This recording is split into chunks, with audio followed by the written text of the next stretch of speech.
Hey everyone, welcome back to Life Turns. If you've ever felt underestimated or judged by your own family, today's story will speak straight to your heart. It's about a woman who worked hard to make ends meet, only to be humiliated at her own sister's wedding, until life turned in a way no one expected.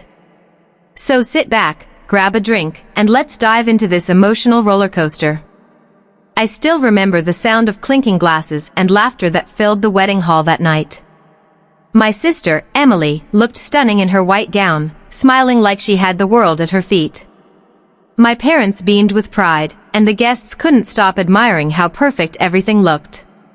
But behind all that glitter, I stood quietly near the back, wearing my work uniform, the black and white outfit of a waitress. Yeah, I wasn't there as a guest. I was there as part of the staff. See, life hadn't been too kind to me after college. I didn't have the kind of luck or support my sister did. Emily got engaged right after graduation, to a wealthy businessman. My parents couldn't stop talking about how proud they were of her, how she made it. And me? I was still trying to figure out rent every month, working double shifts just to survive. When the wedding planner asked if I could help serve because one of the servers called in sick, I hesitated. But when I found out it was my sister's wedding, I felt this strange mix of pride and sadness. I thought, maybe it's better to be useful than to feel out of place. So I said yes. I didn't expect my parents to see me. I was wrong. As soon as my mother's eyes caught mine, I felt her freeze for a moment. Then that sharp, judgmental expression appeared, the one I'd known since childhood. My father followed her gaze and sighed deeply. "You're working here?" he asked coldly, like I had committed some unforgivable sin. My face burned with embarrassment. I wanted to disappear. I smiled weakly, trying to sound casual. "Yeah, I'm helping out." They needed an extra hand. My mom whispered something to my dad, and they both chuckled. It wasn't a kind laugh. It was the kind that said, we expected nothing more from her. Later, during dinner, as I served champagne, I overheard my mom talking to her friends. "That's our other daughter," she said, pointing at me with a smirk. "She likes to stay busy with odd jobs. Always working, never settling." Her tone stung like poison. The guests laughed politely, not realizing how deeply those words cut. I swallowed hard, forcing a smile, pretending I didn't hear. But my heart felt like it was breaking into 1,000 tiny pieces. Throughout the night, I kept my head down, doing my job. But everywhere I went, I felt eyes on me. Some people whispered, others gave me pitying smiles. My sister avoided looking at me altogether. I guess she didn't want me ruining her perfect image. I could feel years of resentment bubbling up inside me, years of being the less successful daughter. When dessert was being served, my father called out loudly across the room, "Hey, sweetheart, can we get some extra napkins over here?" His tone wasn't that of a guest asking for help. It was mocking, like he wanted everyone to know I worked for them now. A few people laughed again. My hands trembled as I handed him the napkins.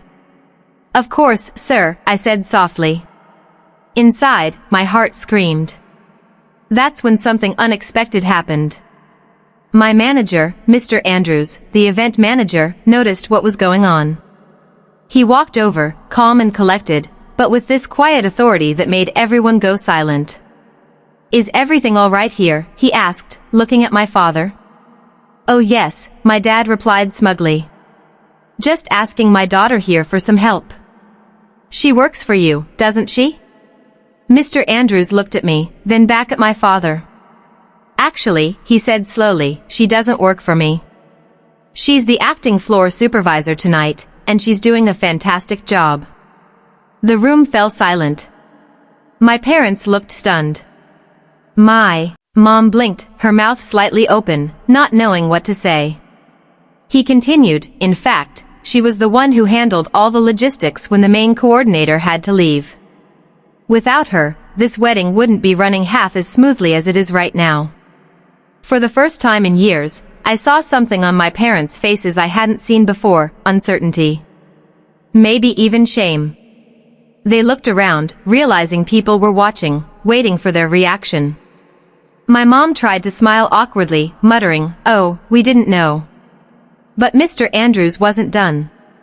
"And by the way," he said, looking right at my dad, "when I say supervisor, I should clarify, she's in our management trainee program. If all goes well, she'll be working with the regional office soon. Possibly under the president's mentorship himself." There was a gasp from one of the guests nearby. My father blinked in disbelief. "President," he repeated. "Yes," Mr. Andrews replied confidently. "Our company president. He personally chose her for this track. She's one of the brightest trainees we've ever had." I didn't know whether to laugh or cry. My chest tightened with emotion. All this time, I'd been working so hard, quietly, never telling my parents about my progress because I knew they wouldn't care. And now, here it was, all laid out in front of them. My mom looked like she'd swallowed something bitter. "Well," she said finally, forcing a smile, "I guess, we're proud of you." But her tone was shaky, uncertain. My dad said nothing. He just looked down, avoiding my eyes. As the night went on, people started treating me differently. Guests who had ignored me earlier now smiled and thanked me for the great service. Even my sister, later on, came up quietly and whispered, "I didn't know you were doing so well." "I'm sorry." I nodded, unable to find words. That night, as I walked out of the venue after everything was done, I looked up at the sky. I felt lighter than I had in years. For once, I wasn't ashamed of who I was. I had earned everything I had, and no one, not even my parents, could take that pride away from me. After that unforgettable moment at my sister's wedding, the air in the hall completely changed. The same people who had looked at me with pity or laughter were now looking at me with respect, or maybe confusion. My parents didn't know how to face me.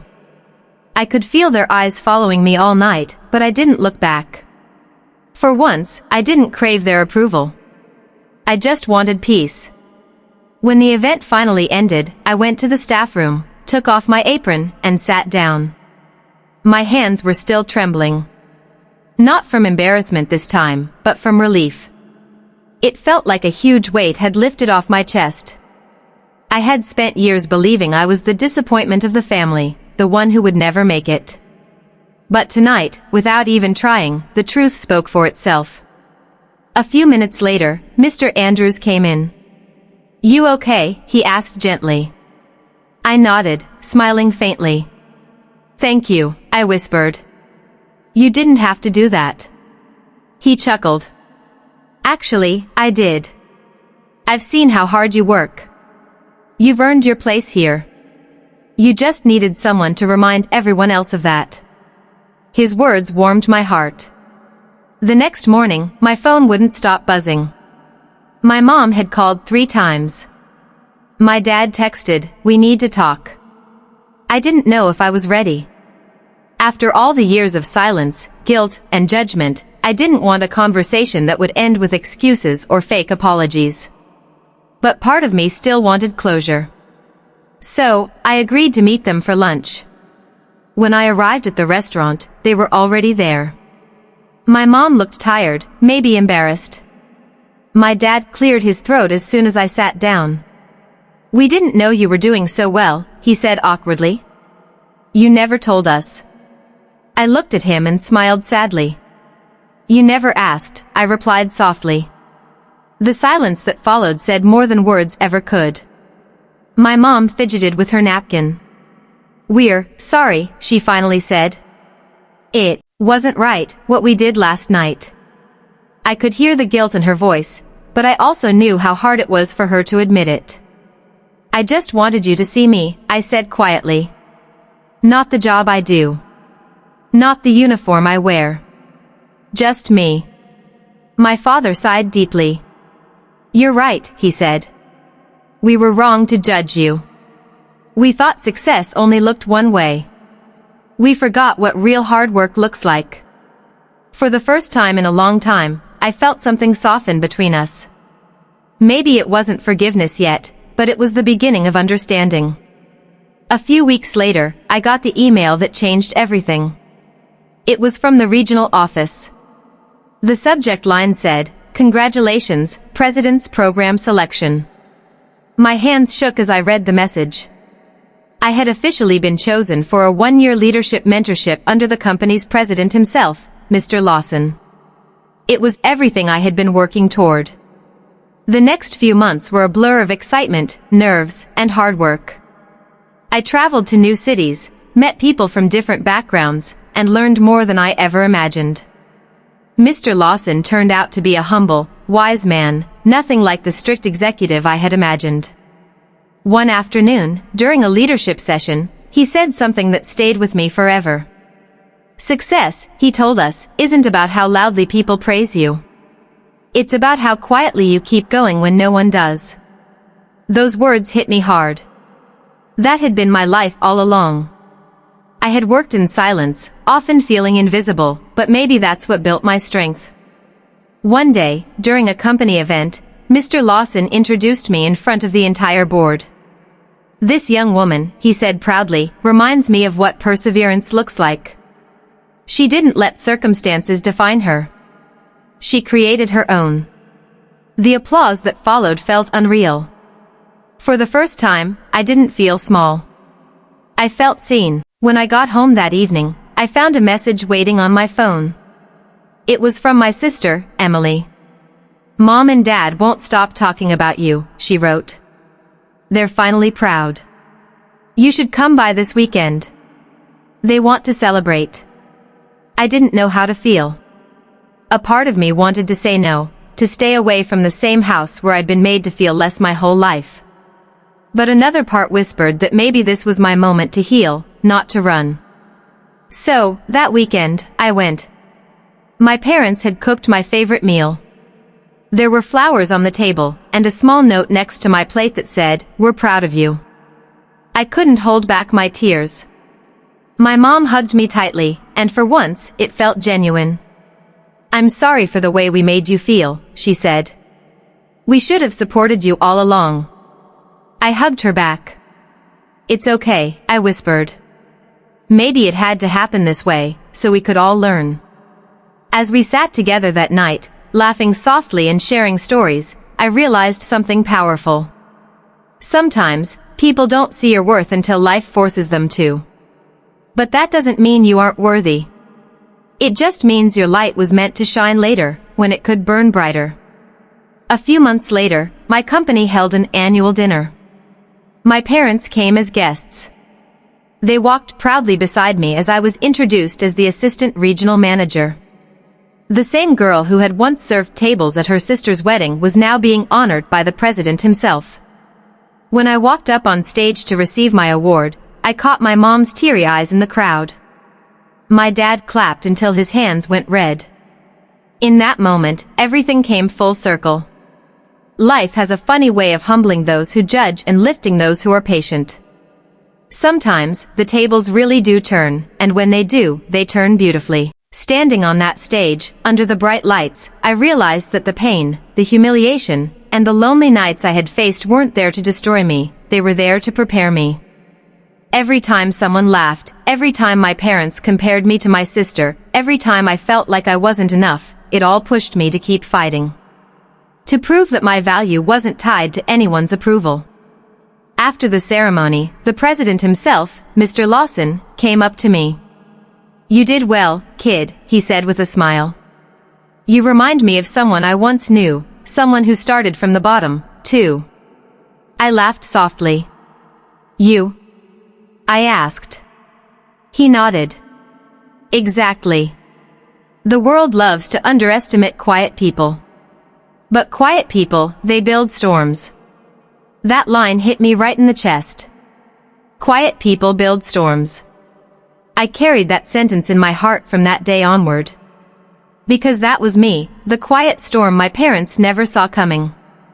When I returned home that night, I sat by my window, staring out into the dark city skyline.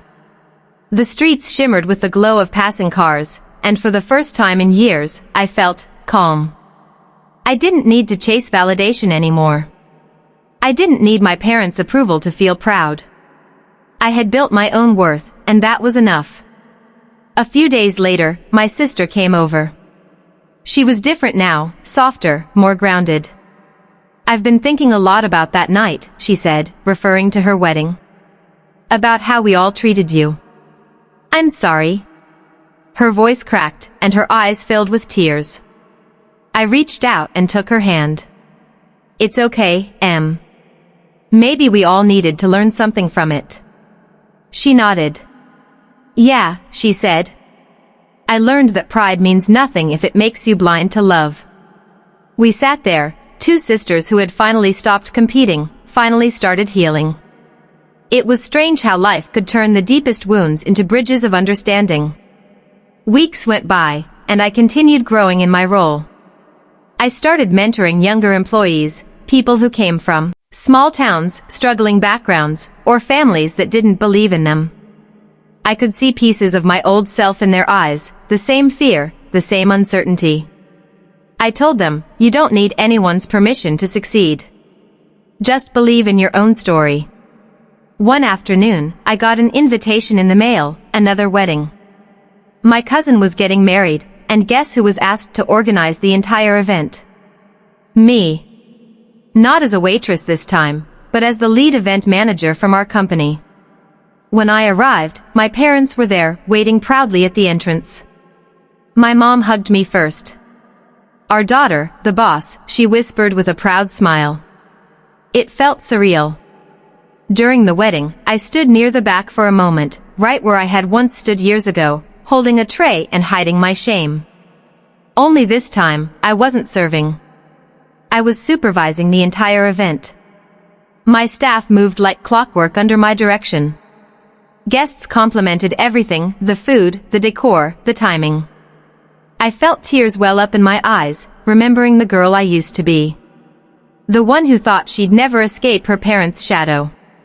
Later that night, my dad walked over to me. "You know," he said, voice trembling slightly, "I used to think success meant fancy titles and big checks. But watching you tonight, I think I finally get it. Success is about standing tall, no matter where you started." I smiled, blinking back tears. "Took you long enough," I teased. He laughed softly, then pulled me into a hug. It was the first time he'd hugged me in years. After the wedding ended and everyone left, I stayed behind, helping the crew clean up. Not because I had to, but because I wanted to. I knew what it felt like to be in their shoes.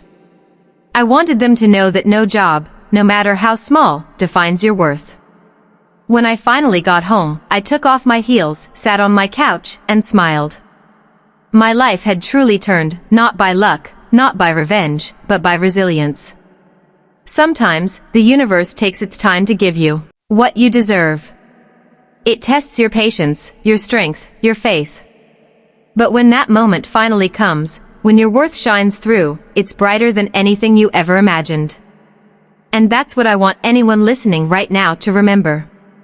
Maybe your family doesn't see your potential. Maybe people mock your job, your choices, your journey. But please, don't let their voices drown out your own. Keep going. Keep building. Keep believing.